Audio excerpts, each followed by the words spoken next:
Ladies and gentlemen, humans are very interesting creatures. When there are ants, pigs, cows, and amongst other creatures, they don't go as beyond as human beings. We believe in many different things. We give ourselves hope when there's no need for hope, meaning when there's no space for meaning. But one of the greatest source of this meaning that's derived from literally nothing, or at least thoughts and imagination, and as well as faith, is spirituality. And the dichotomy to that is materialism. The belief that everything is all it is, materials, that it's just physical embodiments of things. But spirituality goes beyond material beliefs and materialism itself. Spirituality explores what is beyond that, things we cannot see, things are there that we feel, really anything linked to faith and our belief. But let's look at where spirituality stands in the course of humanity. You can see this in general philosophers, okay? Let's look at Chinese philosophers, now that we're in this country. Let's look at Kongzi, Confucius, and as well as other people, Fajia, Daojia. These are the people who have created branches of beliefs and moral values based on what? On their surroundings. Some people believe that moral values come from their nature and everyone should follow nature.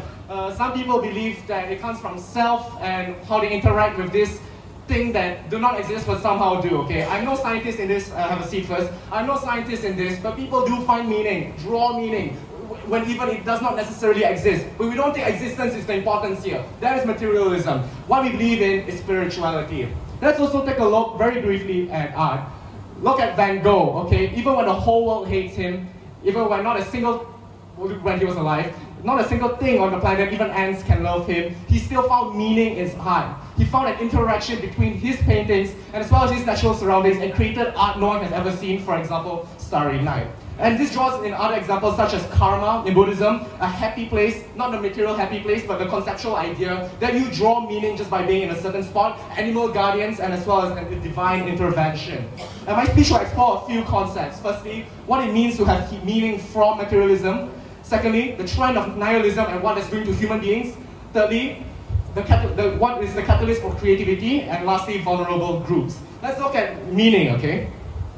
So, faith is something that we cannot see and understand. It's not something you can prove to be true, but it's not something you can prove to be false either. That is not my job as a debater. It's a job of one person to believe whether or not they want something to be true or false for any religion or any belief or any animal guardian, okay? And because of that, humans are able to derive meaning from literally anything, especially things they cannot prove to be true or false. And these are things that I've established in my contextualization. And now you might say, well, what if science covers like this kind of things and somehow proves it to be false? Okay, that will allow the nature of people to either see that there are other holes to this the scientific theory that cannot be proven, okay? Or they could see that, okay, maybe that is true, but I could look for other meaning. Anyway, there's always space for spirituality because humans are creative and they believe in faith. And therefore, with the meaning derived, they're able to uphold moral values from these kind of things. For example, in Chinese philosophy, I don't know this in English, is Daojia, where they believe everything comes from nature. If you look at a tree, they see how branches come out. Somehow they derive meaning from that. And from this, they're able to draw values to themselves. Okay, for example, not to steal, or not to do anything, or not to kill for power, and these kind of things. And these are pragmatic outcomes that will benefit oneself, and it is moral values that protect these people from it. But more importantly, these moral values are derived from the meaning that are given from spirituality. Next to that, aside from meaning, is also the trend of nihilism. And this is where we see the regret of the decline of spirituality, okay? The antithesis to spirituality is also nihilism, because nihilism is the belief that there is no meaning in life, as opposed to the idea there's meaning literally everywhere, just as long you just have to look at it, okay? So, this also goes hand in hand with materialism, and thirdly, humans, just proven by science, which is pretty ironic, that humans appeal to negativity due to the chemical substances in our brains. Yes, there are chemical substances to suppress that, such as diazepam or GABA, but the point here is that these chemicals to run in our head are dependent on what we believe in. And what we believe in is not necessarily have to be true. We just have to believe in them, hence faith. And therefore, spirituality allows us to give us happiness, even though it does not exist. I could have the worst working environment, the lowest pay, okay? But as long as I have a belief, something like God is there watching for me, and I'm doing something that is pleasing God. And as long as something like that believes, or along the lines of that, that is something that I like, and even in the worst conditions, I'm able to draw meaning from.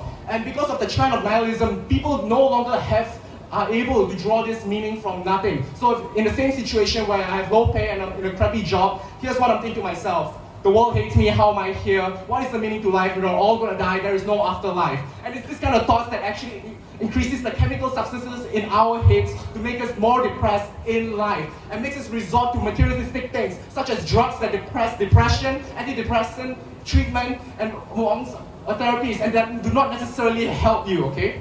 But it was actually interesting because lately, and I've ended a talk about how dance can help people. And the idea is that dance increases movement in your body and makes you interact with the environment around you, making you one with nature. And a professor actually took this study and she tested it out with people with just a hypothesis, okay? And the fact is, this actually worked better than antidepressant because people suddenly found meaning in life even when there were none beforehand. So this actually worked better than antidepressant treatment. I'll let my speaker after me expand on that.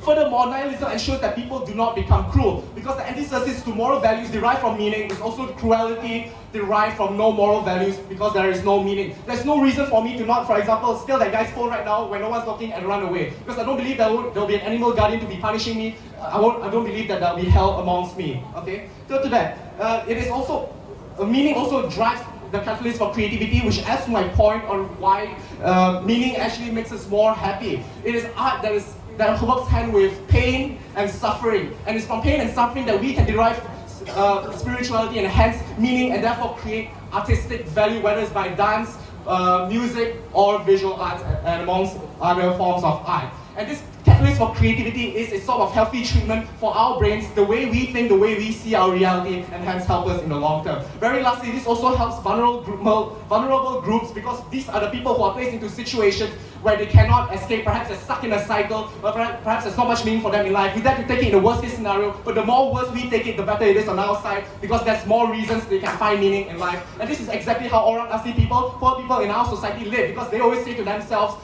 yes, sure, the soup kitchens help me, but there's always God watching me above me, and I know God has my back, and that's what makes them happy, and that's what we value as side-opening government. Thank you.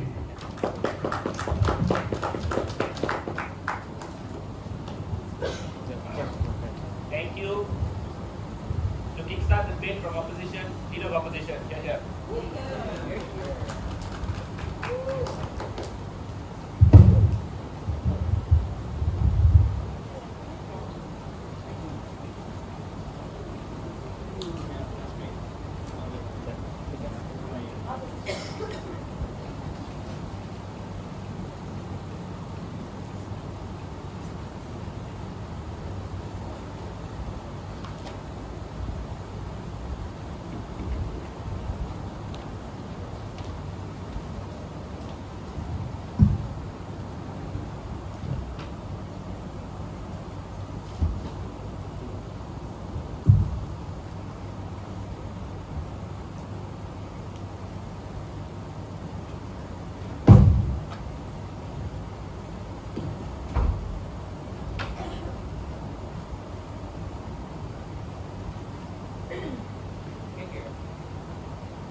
The same way the side of opening government wanted to say that the most convenient case within this debate is that the ambiguity of religion, spirituality, and your ability to derive meaning from random things in life is, we will say that the ambiguity of these certain things makes it easy to upscale, easy to be unable to be completely fulfilled in these circumstances. And we will say that is the very reason why a lot of people are unfulfilled. It's because they do not have definite answers to whether or not they are currently pursuing the right thing, to whether or not that their life or ability to practice religion is the best form in and of itself. I have two arguments for you in this debate. The first, why the importance of spirituality in life has always been imposed, and hence the ability to separate yourselves from these structures is one that deserves to be celebrated. And the second, as to why the golden standard of spirituality damages the structures in life and makes you, if anything, even more unhappier and unfulfilled. But before that, several levels of models coming from the side of opening opposition. So firstly, we would say that this debate is not about how spirituality was centuries ago in the best and purest form. that's not what this debate necessarily is about. So the decline of dropping out, the decline in terms of dropping out of churches or not going to mosques anymore is justified because it is simply reflective of how people view religion currently and whether or not religion really has been helping individuals, whether be it your guardian animals and etc. So for people, the side of opening opposition will defend a world where we support agnostics, atheism. We are okay with people who come to the realization that religion does not serve as much a purpose in their life, that it cannot derive meaning from those spiritual things that the Prime Minister wanted to tell you about. We would say that if an individual can come to the conclusion that all these things are inconsequential to the larger scale of life, especially in the modern context, we would say that is a decision that we're more than willing to celebrate. So moving on to the first, before that, several levels of rebuttals to what the Prime Minister said. So firstly, I think it was very simplistic for you to say that it's only about the really nice aspects of what spirituality could mean. No, thank you. So it's not just about animal guardians, because in a majority of cases, that's not what spirituality is to a lot of people. So a more reasonable example in this debate would be having a higher being watch over you, having some religious intervention in your life, waiting for that intervention to happen to you in the grander scheme of things in order to uplift your life. So the problem about the Prime Minister's speech, when he talked about how ambiguous things are and how easily accessible it is the fact that it's very, very easy to upscale, because you will never know where's the limit towards what you can get from God, whether or not there's a limit to how much that tree can grow. Because of how ambiguous it is, you will expect that tree to grow a flower next, you will expect the tree to grow you a fruit, the point in which you get a leaf. But the comparative under the side of opening opposition, we would say, is that we defend a slightly materialistic world, or one that you derive happiness from friends around you or your family. The reason why we're okay with this is the fact that you always recalibrate what happiness means to you based on what you can realistically get. So for example, a lot of times it is false for debaters to say that poor people cannot get any materialistic happiness at all. It is always based on your financial capacity currently. So based on your current financial capacity, what can you afford? Or can you realistically save up to make better decisions in life, and etc. Because of your ability to manage your expectations based on realistic things that currently exist, that's why you're more likely to be able to achieve these certain aims rather than waiting for some spiritual realization to happen to you for some point in your life.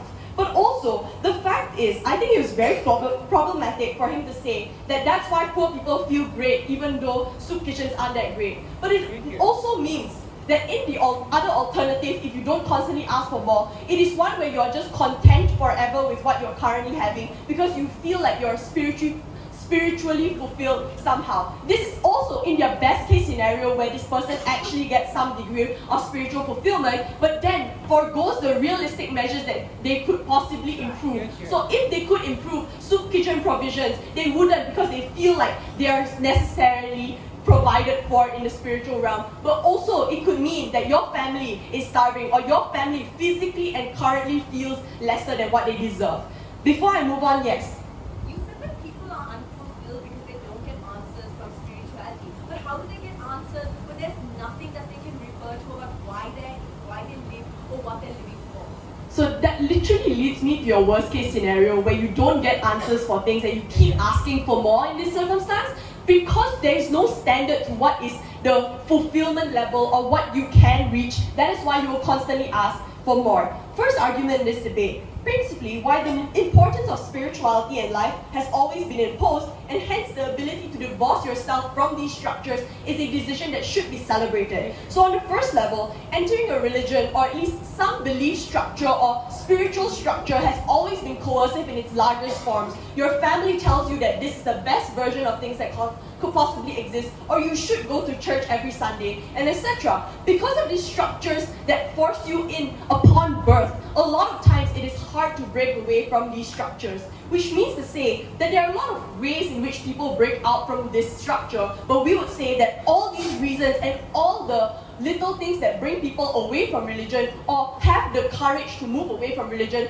are reasons to be celebrated as well. For the fact is, if you cannot derive spirituality or some form of fulfillment, we would say that that decision to move away is one that is important to be made in the first place. hence it should be celebrated. On to the second argument in this debate, why the golden standard of spirituality damages the structures of life. A lot of people under their side of the house buy in, assuming in their best case scenario that they do buy into the lucrative nature of what spirituality could bring you and the amount of meaning it could bring you, a lot of people are likely to devote their entire lives to searching for spiritual breakthroughs, meanings, and some message from God arbitrarily. But it also means that the life you live is likely to be very constrictive because you will force yourself to put on a hijab for occasions even though you don't believe that it's true, even though you can't believe in the religion that is necessarily propagated by the mosque or by your churches. For example, the standard of religion has always been perfection. The standard to try to access whatever fulfillment you want has always been you must be the best version of a Muslim individual first. You must be the best version of a Christian first. The reason why you can't feel this sort of fulfillment is because you're not doing your best in this specific spiritual realm in the first place. This coercive nature means that and the social enforcements of it means that it's very hard for it to evolve in the first place. And given the modern life context that exists, we need to celebrate the decision for you to be able to break away from this structure.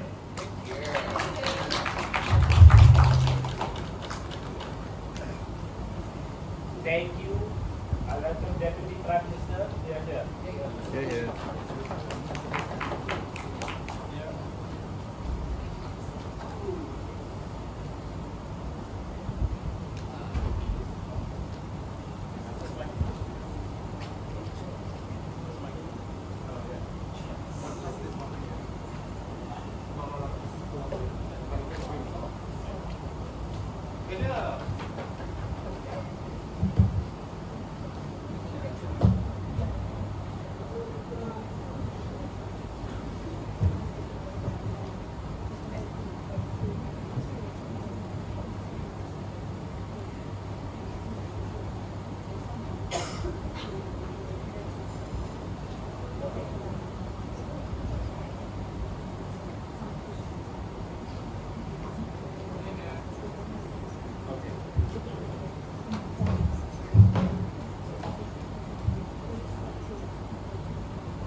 Spirituality is the pursuit of ideals and dreams. They are intangible. And we think that's the whole point.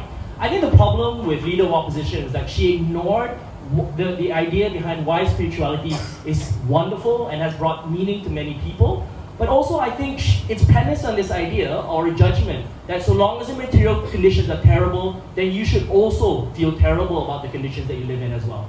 I think that ignores the fact that many people find some value in sacrifice, in putting themselves, or maybe even poverty, acknowledging that as a rich person you have a greater responsibility maybe to others.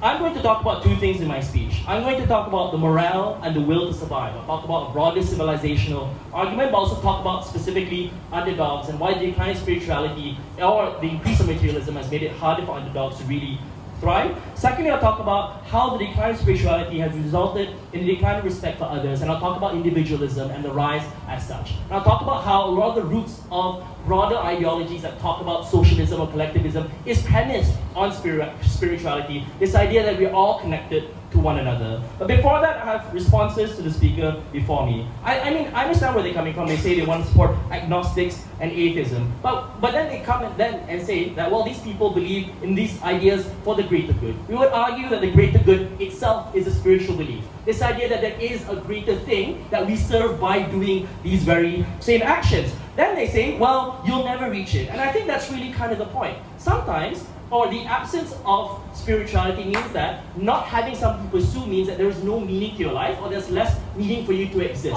And that means that these people can't find any kind of motivation to improve themselves. So they would argue that if something is unattainable, then you shouldn't pursue it at all. Means that many people out there would not find the self-motivation to make themselves better as well. We think that the pursuit is part of why spirituality is so powerful as well. Thirdly is this idea that we should only really aim for realistic goals. We showed you in Prime Minister that this is the kind of thinking that leads to vulnerable groups remaining where they are because they have no hope that they are able to change their material beliefs. No thank you.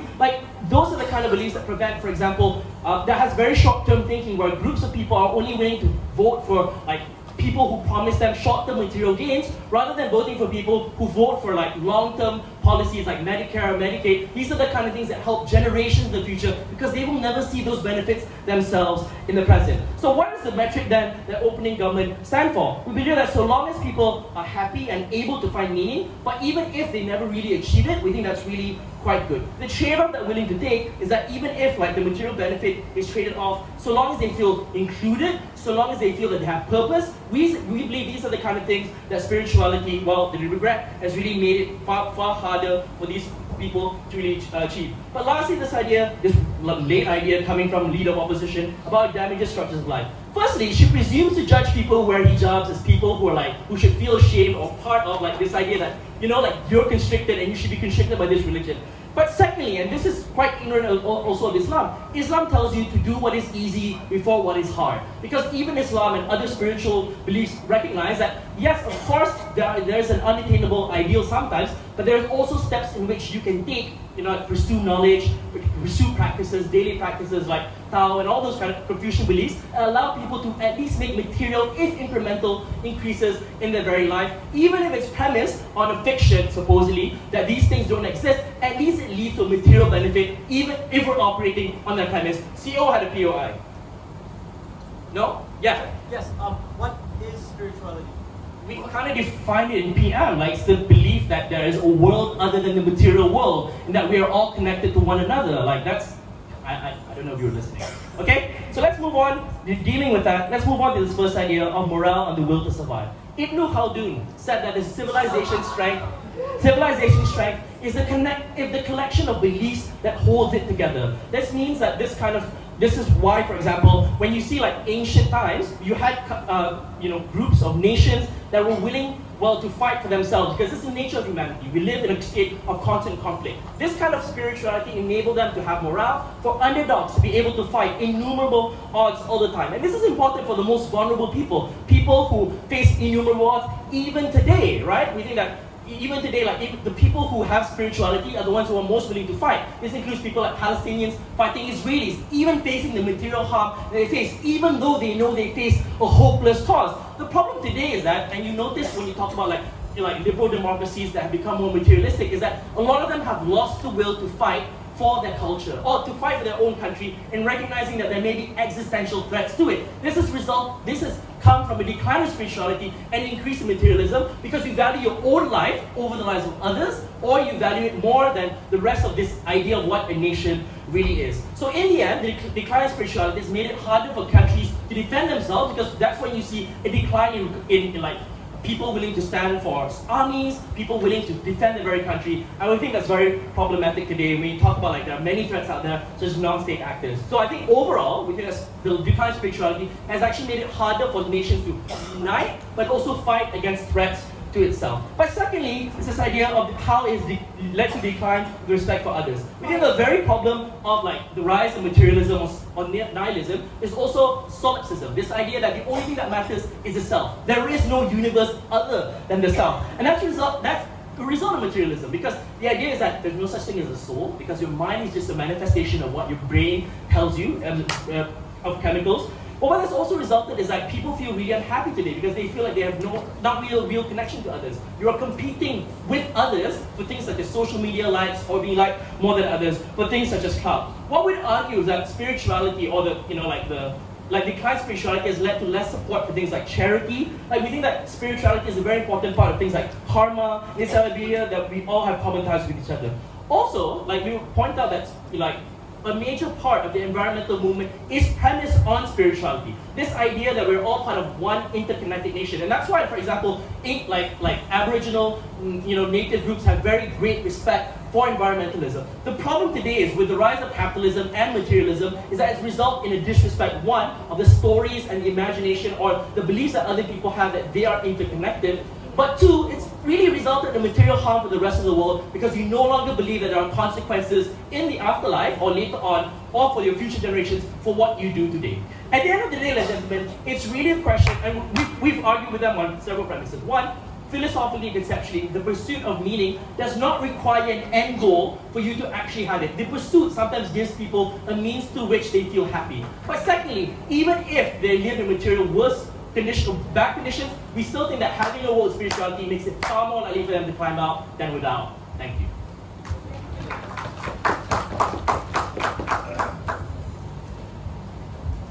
Thank you. I welcome the Deputy Leader of Opposition. Can you hear?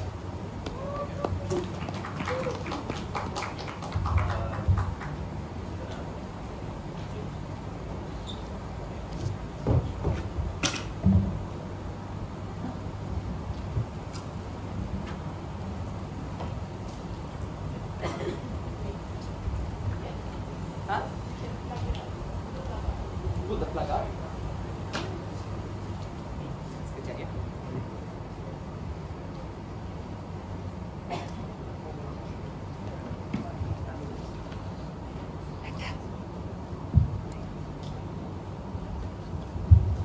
POI. Use it for POI.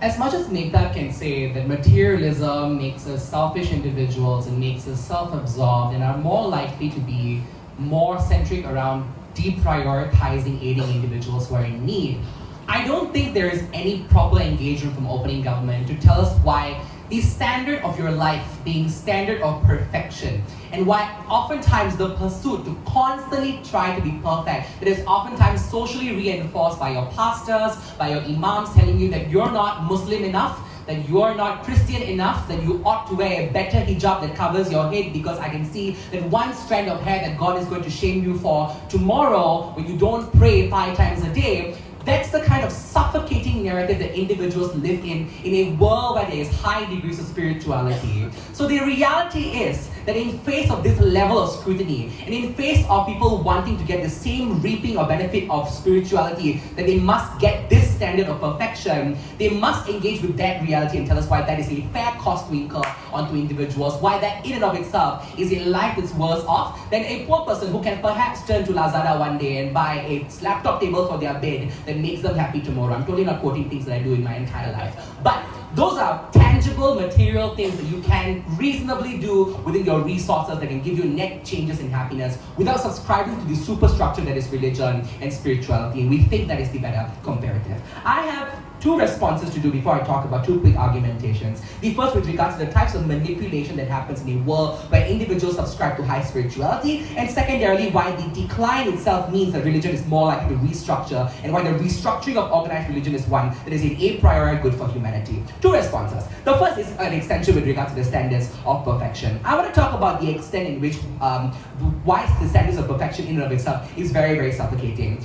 It's odd that Mehta said that we are shaming people who wear hijabs. We're not shaming people who wear hijabs. We are all victims. We can wear hijabs, reclaim them. Up to you, whatever makes you empowered is a good thing. But what we're trying to say here is that we don't think a world where people are forced against their consent to enter into religion and forced to conform towards organized religion and the doctrines that comes with it is one that makes everyone happy. And we think those who leave religion as a result of this decline means that individuals were able to independently arbitrate that this life decision that I'm making, leaving this church, for example, that constantly suffocates me and makes me feel like shit, not going to church as much as often, or not reading my not reading my scriptures not reading my scriptures as often is things that will make me happier at the end of the day. Those are decisions that individuals are making right now that we think reflects a net increase in their happiness, or at the very least a net increase in the ability for them to exercise their agencies, and that's why we think that standard of perfection and people leaving it is a good thing. But the next thing I want to talk about is this idea about materialism, because they argue that people won't give to charity if God doesn't say give to charity. There are a couple of reasons why people will still give to charity because I think as much as there's a decline in spirituality, if you look at the top 1% and the billionaires, they're kind of giving back quite a bit right now as well, like the Melinda and Bill Gates Foundation. People generally have an incentive to give to charity because we can have regulations to ensure that people give back, CSR. We can also have natural human instincts like wanting to be seen to be a good person, wanting to be seen like a philanthropist. That's why you see people like Elon Musk also giving back and having charity organizations. That's why we think there are natural incentives as well for people to give. But even if you don't buy this, I'll tell you why the poor is significantly more harm in a world where they open themselves up to spirituality. No thank you. 2 argumentations. The first, with regards to the types of manipulation that oftentimes happen as a result of people becoming a lot more spiritual. Why we think the less spiritual people are, the better it is in today's world.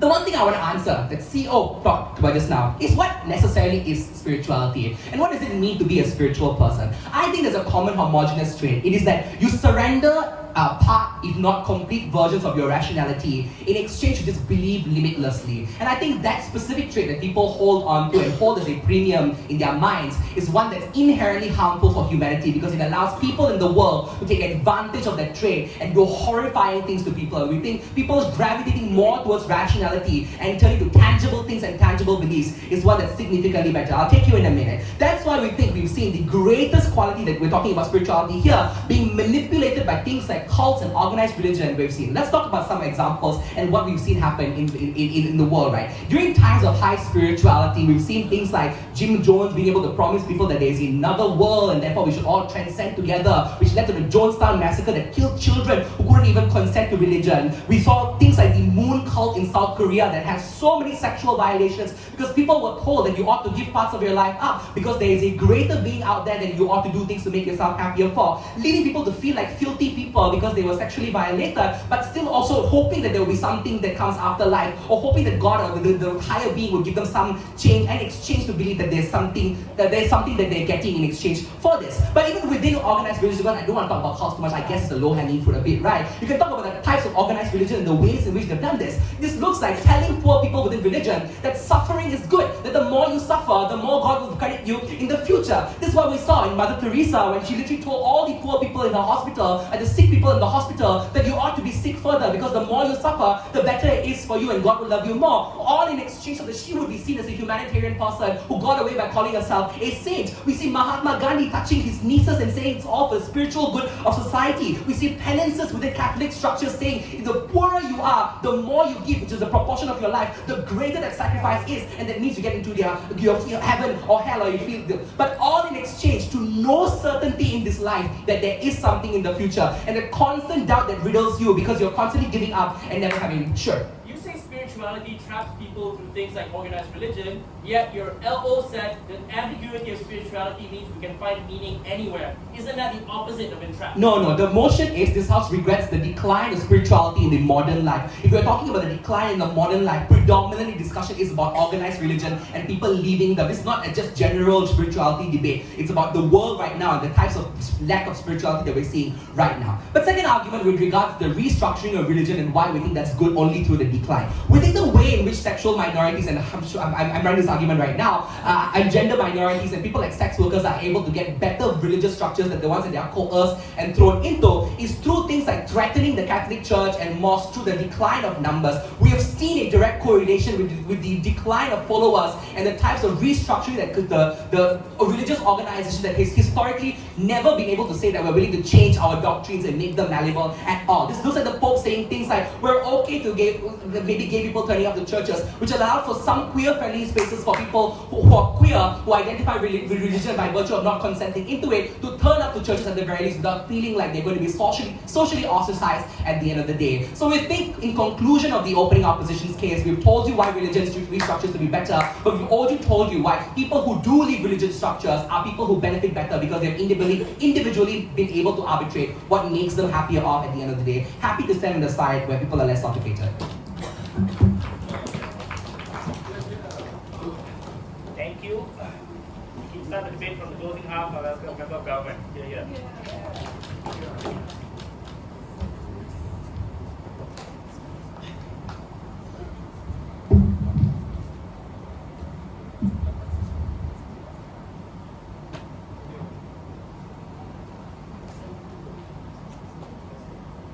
You gotta press it a bit louder. Testing. Okay. Sorry, let me just make sure it's all in order. Okay. Never ready.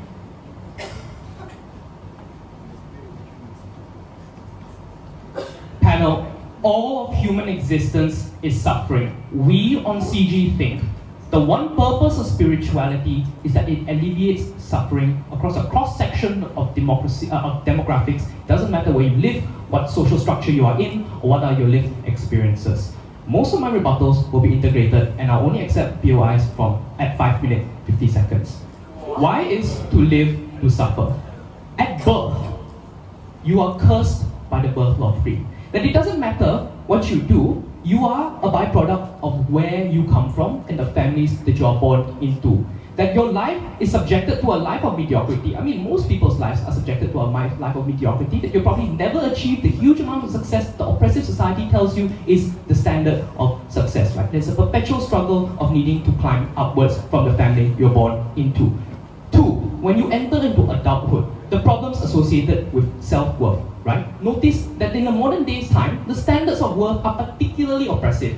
The reason is because it's oftentimes relative. It's not enough to be a good debater or a great debater. You need to be the best debater to have any worth, any great worth to be standing in a tournament to begin with in the first place, right? But no, the number of people who can necessarily attain these standards of perfection are far more difficult under the side proposed by OO. Because note that in this temporal world, under their side, the only thing that matters is things that you can see, things that you can achieve in this world and things that society recognizes. We think on the comparative, in the world where people don't have a decline in spirituality, when people believe that there is an unseen higher power that judges you for you as an individual and the daily decisions you make on a daily basis with your capacity of spirituality, we think that is on the comparative far better. No, thank you. Number 2, isolation. We think in a world where it's increasingly materialistic, the only thing that matters is the individual, right? We think individuals are now becoming more isolated and there are more differences and divides within the community, whether it be race, within the social structures. We think that is a problem. Lastly, we think that there's also a lot of other problems of like deficits and other forms of suffering, right? You are typically poor in health, you get sick, and you suffer the agony of aging and the fear of death. That when you lie down in your bed, about to breathe your last, you stare into the void of death, not knowing if your life had any meaning or if you have any accomplishment to begin with at all. You are aging, you have no friends by your side because most of them are dead and your spouse is also gone. We think that is something that is entirely oppressive, something that is very particularly problematic. Something to deal with kind of like the things that OO wanted to talk about, right? He said, let's talk about the extreme cases of spirituality by bringing up a few anecdotal experiences of people under cults. Yes, we think under these situations, people do get oppressed, people do suffer. But we think on the comparative, or rather another context that you have to recognize is that daily people suffer outside of cults, right? The number of sexual assault cases that operates within, beyond the bounds of cults happen regardless of whether you have a life of spirituality or not. We think the ability for you to deal with and rationalize with the suffering that you face on a daily basis is something that's crucial, particularly to these victims who are victims of the actions of other people. Now, moving on to substantives, how does spirituality solve this? And note, this is substantially different from what Uji wanted to talk about, talking about meaning and purpose, right? Note, particularly in the context of spirituality and attachment to a higher power, at birth law 3, you are able to rationalize the unfair life that you are born into. That there is a purpose for your standing. Just like in the Bible, it says that blessed are the poor, for they shall inherit the earth. Because the truth is, the poor in this world will be unlikely to be able to affect change that will structurally change their community or for communities in the future. Because you have to recognize that the transient nature of your life means that it doesn't matter whether your future generations benefit, you right now currently are suffering and you need an outlet to be able to rationalize your pain and suffering. It does not mean that just because I accept spirituality as a way to rationalize my suffering, I don't fight for better benefits. I think like that's problematic, right? But it is when you fight and when you're unable to attain that outcome currently, or when you fail because oppressive structures are too overwhelming, we think at the very least you have some form of consolation. On isolation, why is this better? Because not every people can generate the genuine human relationships that ultimately matter, right? Many people grow well into their adulthood with failed relationships, with failed marriages and estranged relationships with their children. Why is this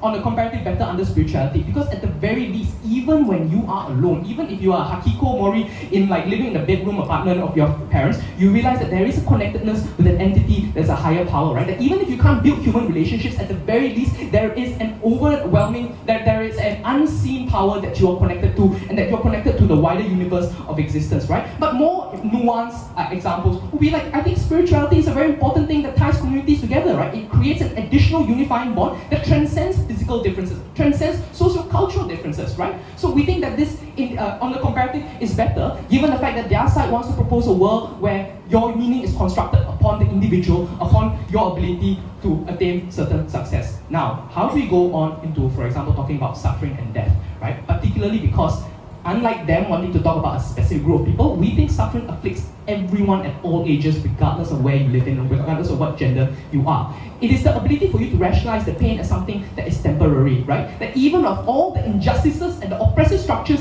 that inflict you in this life, that God will avail avenge you in the life after. It is the consolation that you receive when you know that justice ultimately will be dealt in the afterlife. We think on the comparative, that is a far better consolation for people who are unable to affect change in this current life, right? And moving on to death, right? Because it's not just the death of an individual, it's oftentimes the death of someone who's close to you, right? I think the fact that, we remove the sting of death because we know that death isn't the end. It is a new chapter of the beginning. It doesn't matter what religion you subscribe to. It doesn't matter what belief systems you subscribe to. Oh, sorry, yes, Kumpi. Fair enough, you create communities under your world, but these communities constantly coerce each other to an upscaling standard of perfection. Why is that comparatively better than you maybe getting a good job, or at least tangibly being able to win worlds? Wait. But Pluti, that wasn't like my entire argument. I'm saying that there's like a shit ton of different ways that people suffer, and under all of these circumstances, spirituality offers itself as an outlet for escape. We think, on the comparative, that the standards of religion are far worse in your ability to attain a certain agreeable sense of like purpose, right? Like the fact that, for example, like the Bible says that, it's not by works, it's not by your good works that you're saved, it's by the grace of God, right? The faith in a higher power and the faith in eternal life is one of the fundamental reasons why you're able to access life after death, right? Now, why is tyranny of death? Oh, great segue into tyranny of death, right? We think, especially when you are on your deathbed and you stare into the void of the unknown, we think that spirituality offers you that answer, right? Regardless of what religion or what forms of spirituality you subscribe to, we think it offers the answer of continuity. And that continuity is a fundamental hope that drives people to move forward. What have I told you today? I told you that regardless of wherever you live, you suffer one form or another of affliction, right? And that the likelihood is that your ability to rise above structural oppression and structural reasons, as well as the acts of other people and the injustices that other people have inflicted upon you, are typically low. That you're unlikely to get a lot of the succor and a lot of like the justice in this life, but we think on the comparative spirituality offers an answer to all of that. For this reason, exceedingly proud to propose. Thank you. There's a member of opposition. Here.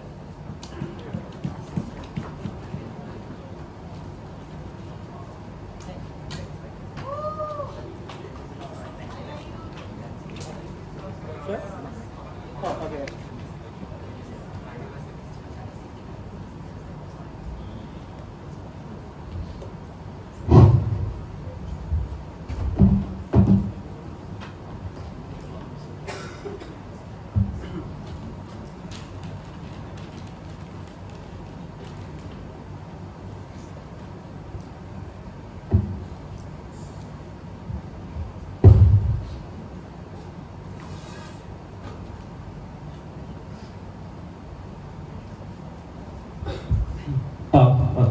Okay.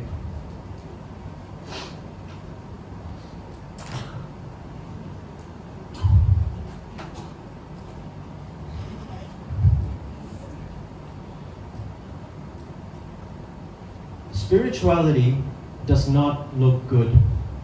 Just look at the info slide. A few things in my speech. Firstly, I think that this debate has been missed out to a large extent, right? It's not just an objective assessment of whether or not spirituality is indeed good or bad, right? I think that in some capacity it might have some utility, some capacity it might not. Rather, we have to be the first to be we have to adequately assess the actual decline, whether that decline is a positive one for humanity going forward or whether or not it is a negative one. That is the way in which we can adequately assess if the decline has indeed benefited humanity in a positive manner. So we'll be the first to do two things. Number one, we'll be the first to tell you exactly why the barrier to spirituality is not exactly as low as opening government wants to say it is, hence it can be actually very difficult to attain. Secondly, we'll analyze why it has actually declined and why that is a positive thing for mankind. So first piece of context, right? Why is it that the barrier is extremely high? So here's the problem as to why it's high, right? And here's the reason as to why I gave that certain POI.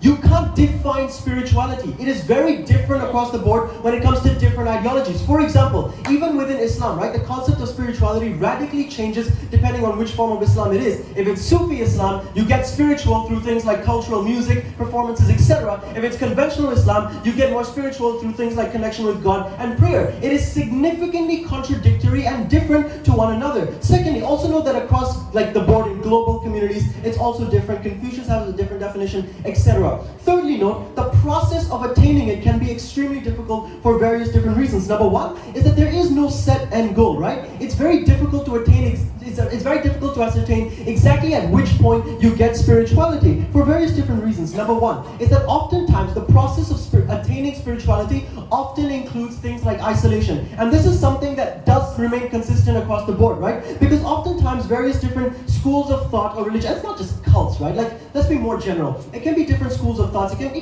things like kung fu or religion, right? So oftentimes what they do is they preach things like you have to isolate yourself because materialism is exactly what it deviates you from the path of actually attaining what spirituality truly is. So it encourages you to stay alone for more often than not. In fact, if you try to look for deeply spiritual people, you don't find them all that often, right? In fact, like when it comes to shitab, the most popular line in school is, "Where's shitab?" Because oftentimes we don't exactly know where this person is. Because the process of attaining spirituality is one where you have to keep yourself absent of material goods. So this idea that CG suggests that you can also fight for material benefit while attaining spirituality is one that does not necessarily stand. More on that later. But secondly, as to why this has declined in society, few reasons as to why this is necessarily true. Because we as a race have come to realize that spirituality for the longest time is nothing more than an escape from reality, right? And the sooner we learn to face our problems is the sooner we can actually solve them. In fact, lots and lots of communities that have become less spiritual over time are also the communities that have risen up the fastest. And the communities that still remain deeply spiritual till this day are stuck in a very difficult position that they cannot necessarily go out of. So ultimately, it is a form of escapism that traps individuals from being able to grow in any proper manner, right? So if you analyze the decline in spirituality is also proportional to the increase in individuals like Einstein, etc. The decline of people like Socrates has led to more people like Isaac Newton, etc. The death of Lao Tzu and Confucius has led to Bosio and more people like that, right? So we have grown to realize that over time, we have to face our problems to be able to sit down, to be able to overcome them, right? So these are systemic ways in which it simply locks us in an area in which we cannot escape because A, the process is extremely crazy and the barrier is too high. Oftentimes the process of isolation would lead you to places where you cannot grow in any meaningful way. I'll take a POI, Mektab. Sure. We show that the decline of spirituality has made modern societies less able to defend themselves from external threats. Doesn't this suggest that spirituality is integral to survival? What?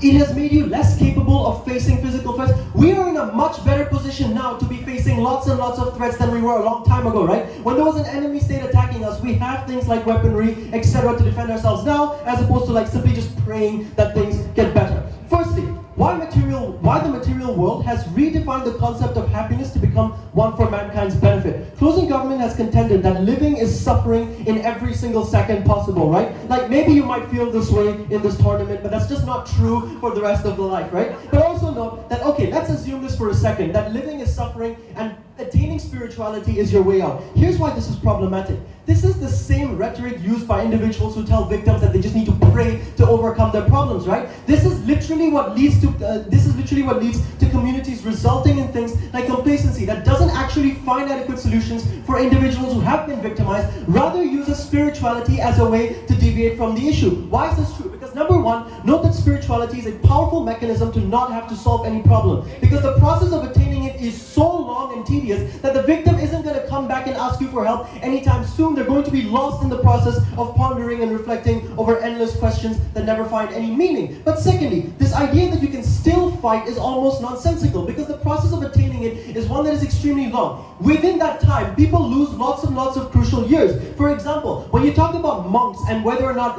how easy it is for them to attain spirituality. It takes years, oftentimes 10 to 20 years, and sometimes we don't even know if it's real, right? Like, oftentimes people who are deeply spiritual, they look like that, and if you see that smirk, he knows that it's bullshit. So moving on. Secondly, how has spirituality changed the way in which how has it made happiness significantly more accessible? Because firstly is that there simply isn't any excuse for complacent governments to not do something for their community. Before village elders, community elders would oftentimes tell people to resort to things like prayer and spirituality. But secondly, is that it incentivizes individuals to actively reach out and change things for themselves. Because A, they know that spirituality is nothing more than a complex form of escapism. So people do things like reach out to their family. People do things like do better in their jobs. Or even if an individual is poor, right? Like there's some degree of things that the person can can adequately attain, or at least they will strive to attain it. And the strive is extremely more meaningful than opting out, because even if you die in the process, you die knowing that you tried to make a tangible difference in your life and the lives of the individuals around you, as opposed to escaping it altogether to want to meditate. Secondly, this is this whole idea of conflict, right? And this is extremely important, because spirituality has very different definitions, and oftentimes people praise it so much because it's something that is so unattainable, right? The deepest spiritualist people in our community are oftentimes looked upon as the greatest. These are the reasons as to why constant inter-religious conflict has happened, because one person's definition of spirituality is more objectively true than another person's. Ultimately, number one, the decline is directly proportional to mankind realizing that this is nothing more than a complex form of escapism that we have to actively fight our way out of. And a result of that, we have created a beautiful materialistic world where we almost always find means of growing and sustaining ourselves. These are things that cannot be achieved in a world in which you preach what is nothing more than escapism. For all these reasons, supremely proud to oppose.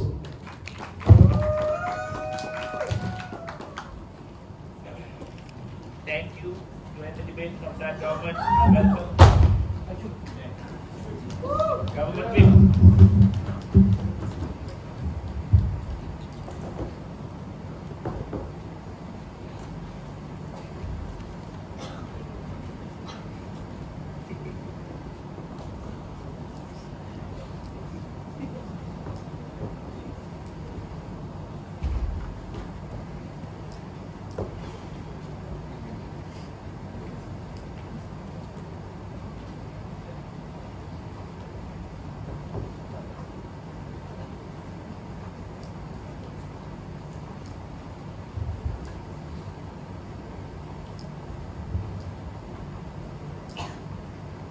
Spirituality doesn't mean that we all spend years in caves trying to be Buddha.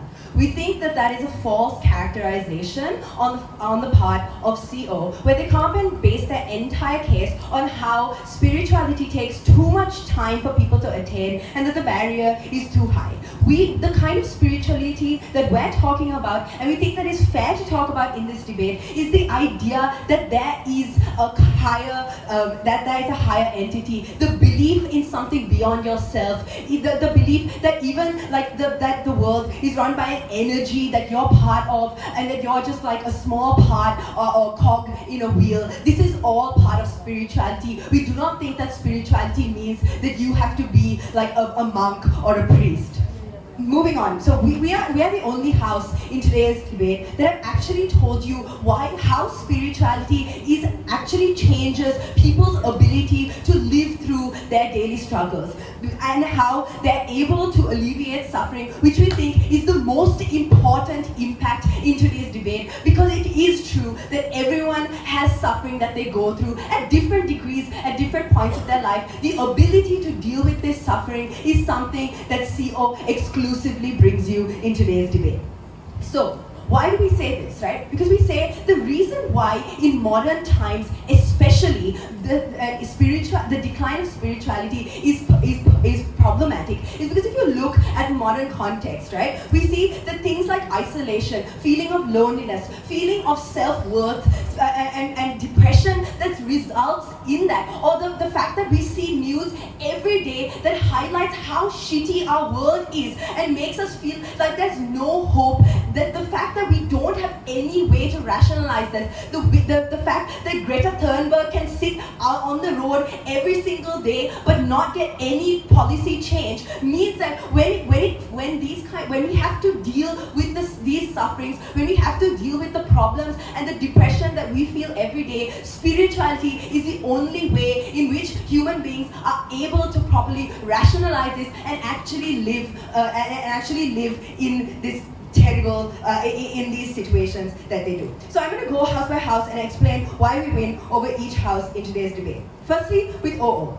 Their problem with spirituality is that there's ambiguity. That means that there's no level of fulfillment. Their answer and solution to this is that we'll rely on financial markers and material wealth. We think that this is extremely idealistic because there is no end to the fulfillment you can get from material wealth either. We think this is completely. We think this problem of fulfillment is not just something that exists with spirituality. The problem of you being never able to fulfill the standards of what your society thinks as is successful or fulfilling your life. Your ability to never have the best car or the best house or live in the best neighborhood means that your material life will never give you the sort of fulfillment. At least on our side, we say, okay, with spirituality, I can be a good person. I can tell the truth all the time. I don't lie. I don't hurt animals. And this is at least me fulfilling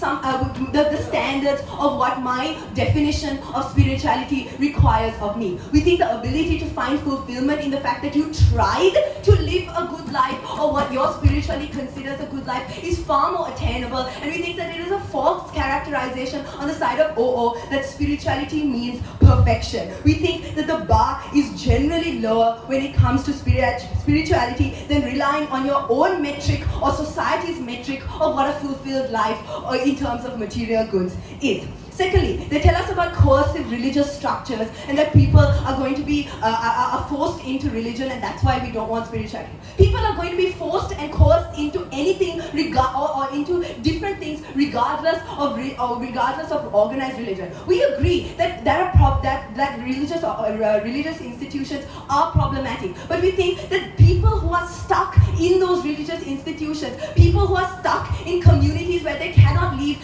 at least they have the belief that there is some kind of end to their suffering, and that in the afterlife, the fact that they lived through that suffering means that they will be redeemed at the end of it, right? For those people who, the very people that even Pupi talked about when. About people who were in the Korean cult, right? Who were sexually abused. Those people, their very redemption from that suffering was the idea that at least that suffering was in the name of something higher, and they're able to rationalize it and live with it. Because people who are victims of sexual abuse, people who are victims of poverty, they have to live with this suffering every single day. They need a way to rationalize it. Telling them to rely on material goods is not going to help them. No. Second, now I'm going to talk about why we win over CO. They come up and tell us that the barrier of spirituality is high because you can't define spirituality. Exactly. You can't define spirituality, which means that people are able to decide what works for them, what their definition of spirituality is. That's why we have multiple religions. That's why we have multiple sects in different religions and different types of spirituality, from Buddhism to Rastafarianism, because people need to rationalize their experiences in different ways. We think without that, nihilism is the idea that your temporal world is it. There's no way to rationalize your suffering other than you did something and you put this on yourself and it's your actions that led you here. Whereas in reality, there are structural issues that people are not able to rationalize without spirituality. They also told us that it leads to complacency and it's a type of escapism. If people's world is so bad that they need to escape from it, why not give them the escape through spirituality, right? They tell us that it leads to complacency, but we think that they need to prove how the decline in spirituality has resulted in less action. We don't think action is necessarily mutually exclusive to a spiritual world or a non-spiritual world. We see countries like Ireland where even the religious people push their own religious institutions to institute things like the right to abortion and the right to gay marriage. We don't think it is mutually exclusive that spiritual countries or spiritual people do not want action. What if we told you today? We've told you about how the most important actor in today's debate is the person who is suffering, and we think this decline in spirituality exacerbates the problems of loneliness, of a lack of self-worth, of depression, which people have an escape from. Yes, we agree that it's escapism, but at least they have that escape from suffering and are able to live through these problems. We think on those grounds we win. Thank you. Thank you. To end the debate, I welcome opposition with here.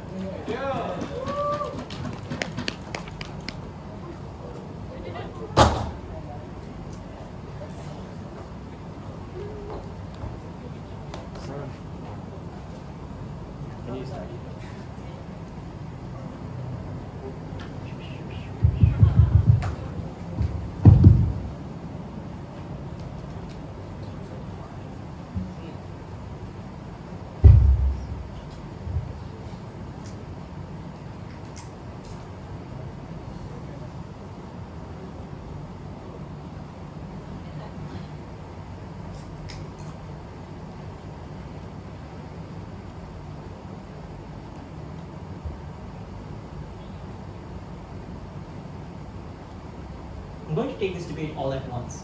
Let's notice the major chunk of the argument that comes from the lower half of the government. They mentioned that through spirituality, or when there's a collective consciousness of spiritual attainment in a society, you're more able to rationalize your problems. That's not true at all, and that's exactly why you should not follow government side. Because of this collective presumed consciousness that your cult of personality or that powerful spiritual actor often at times what is influenced by him or her is right, that is the point where you do not necessarily rationalize the oppression that you're going through. Even at a point where you're being molested, you do not necessarily rationalize it. But here's the thing, dismantling of faith that has happened over time has led to a greater collective consciousness of what peace looks like, what stability looks like, what lack of faith in that persona of God that you don't really know exists looks like. That is the point where countries, states, and individuals are able to make better decisions regarding what is objectively right and objectively utility for you or not, as opposed to this weird personification of what is moral attainment or what is God or what is heavenly or of this something of this divinely control. I'm going to take this debate forward. They talked about like lottery of birth, it's bad, therefore you need contemporary satisfaction and things like that. That's not true at all. Because of lottery of birth, individuals need to strive towards more objective form of progress. That is where our case comes in. That is to say, because of things like you're not necessarily born in a place that was right for you, that is why the basic pursuit of rising from your individual level is so very important and so very crucial to our particular place. But moreover, it's also important to note that this is not something that is necessarily learned from spiritual well-being. That is to say, when in mostly religious cultures, you're told that you need to be happy from whatever you have, no matter what you have. That's the point where individuals lose this mentality that there's a greater life that I can attain, that there's greater money that I can earn, there are better places that I can particularly go to. The individual conception of what my life is when defined by yourself, we think that's the point where individuals are more objectively better. There's a few things that no one does in this debate properly. No one really explains why it has really in general declined. They mention that you don't really ask a lot of questions these days, do you? You don't really reflect upon life, do you? Well, here's the thing. The reason as to why it has often at times declined is because people are really tired of asking these questions and people have literally found better things to do. From the most basic thing of your perspective regarding how you would like to define your life in terms of do you want to set specific goals, you want to strive for something, you want to get into a particular job, the kind of relationship that you want to go to, the kind of family you want to maintain, would you like to get married or not, all of these questions become more under control of people and they become more objective based on what utility is for people. We think this is the point where individuals not only make better choices, but it's also important to recognize that collectively these are the reasons as to why it has declined. Moreover, individuals have found a better thing to do. But moreover, it's also important to interpret in this debate, which literally no one has done so far, is what is the modern world and how does it look like? The modern world, as also mentioned in our speech, is very, very fast. It's very problematic in so many ways. It's very stressful. In the Western societies, if you don't consistently earn money, you'll have no bank balance, no money to put into your installment for the next phone that you want to buy, and all of those sort of things. The point in which even in the modern world, people resort to things like spirituality. That optimal break means that your ability to rise up from that particular break is particularly very high. This is very problematic because modern world is in this debate the real world. Furthermore, spiritual consciousness of that activity has led to exclusion of many individuals who find it harder and harder to engage in the economy. We think objective reality, the idea that you need to take that risk, the idea you need to pursue what is striving for you is very important for individuals, right? Even in the case of developing countries, in many instances, these are largely religious societies that make individuals confirm that this is what faith is, this is what practice of spirituality looks like, and that's the conception of development that people strive to. Therefore, there's a lack of objectivity in that part of the society in terms of individual development as well as that of collectively take a seat. It's important to recognize in this debate that most of the teams concede to one thing, that is whoever helps human beings uplift and whoever makes human beings in general more happy and progressive are the team that wins. Here's why our case matters. When we talk about barriers to entry, it's exclusive and it's important to note that spirituality or access to it is very, very hard. Even the practice of it is very, very hard. Notice there isn't a clear definition of what it is. Different religions have different definition of it. Different individuals with institutional influences have literally different definition of it. It is important to note we live in a very modern globalized world where you live with people of different dynamics, you've known about different ideologies. It's very hard to confirm regarding what objectively is the kind of spirituality you need to particularly attain. Because when Ozi tells us transcendental experiences are important and heavenly experiences are also important, that's too vague of a characterization of how you should perceive, how you should be like living your particular life, right? And here's the thing, furthermore, you need to make a lot of dedication and sacrifices, take a seat, in order to become become spiritual. And often at times, it comes at a cost of individuals not conforming to a lot of social values, your family system, and all of those sort of things as well. Furthermore, it also comes at times,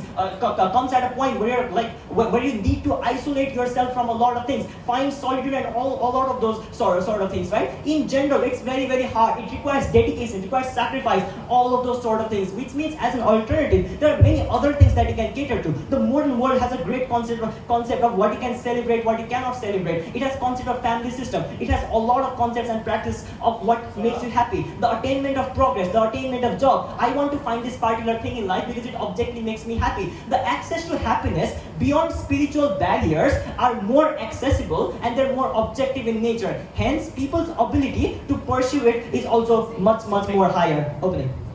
We show that spirituality gives hope to underdogs like the Palestinian struggle. How does materialism help them? I think we don't have the burden to explain why in all instances you should never be spiritual, but still to engage on that point. We think the point where you raise your rationality beyond a spiritual or a religious influence that you have, that is the point where you, in terms of utility, you identify what are greater, as opposed to spreading narratives that you have to pray in this particular situation. That is why a lot of institutions were criticized when there are a lot of crises happening, like earthquake in large part of the society, that praying for this is not really objectively getting it through. This narrative as a decline helps societies find better solutions to their daily problems as well. But if you were to trickle this debate down to just individuals that are living here, we think a lot of things comes in as in things that you can basically access. You always have the autonomy to access things that are in minimal important to you, like the kind of job that you want to have, kind of food that you want to eat. A lot of these things, when you conform to it, they're objective in nature, they're clear in nature, and they help you access happiness. Even in terms of fighting depression and anxiety that the government particularly told, there's a lot of tools and techniques and therapies that particularly exist that people can conform to. That is the vague concept and the personification of the vague reflective questions that you need to ask or the journey that you need to take will make individuals fall into that vague trap and spiritual oppression, which that's absolutely bad. We're very proud to oppose.